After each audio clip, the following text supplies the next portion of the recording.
बाजत बाजारो तू बाजत बाजारो कोई परवर समझो प्यारो हर साहन तो जिसका तुझो नाम तो मालिका तू बाजत बाजारो कोई परवर समझो प्यारो हर साहन तो जिसका तुझो नाम तो मालिका तू आस अखाई दर आई तू मर जमताई दर आई तू आस अखाई दर आई तू मर जमताई दर आई तू जहरो कहीं जो शान न आ तो जहरो कहीं जो शान न आ जो कोई रब रमान न आ हर साहन तो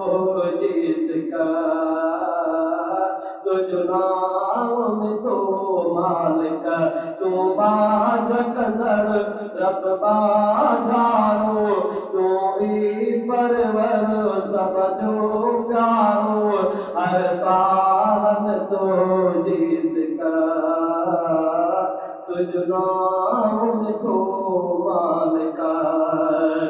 तू जोड़ आई जोड़ी दो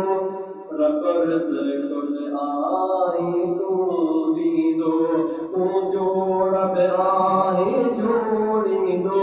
रकर्ज कुछ आई तू दी दो तुझा आयु असा मोहताज सभई तो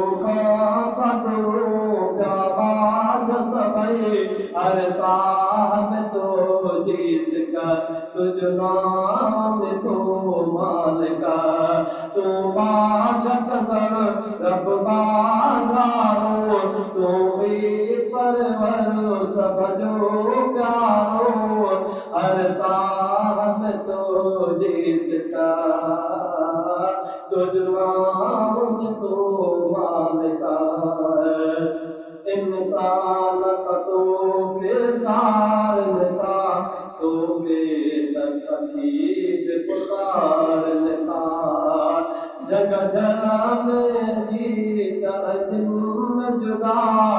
तो के सार लेता खास खुदा हर साहब तो जिसका तुझ नाम तो मालिका तू बाजत बाजारो तू ही परवर आए प्यारो हर साहब तो जिसका तुझ नाम तो मालिका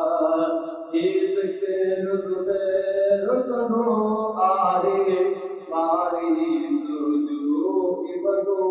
आए इसके रुतबे रुतबो आए पारी तुझो इबगो आए आज बड़ धीर तुझे दर सोचे कर बात भलो बरतर सोचे कर भाग भलो बरतर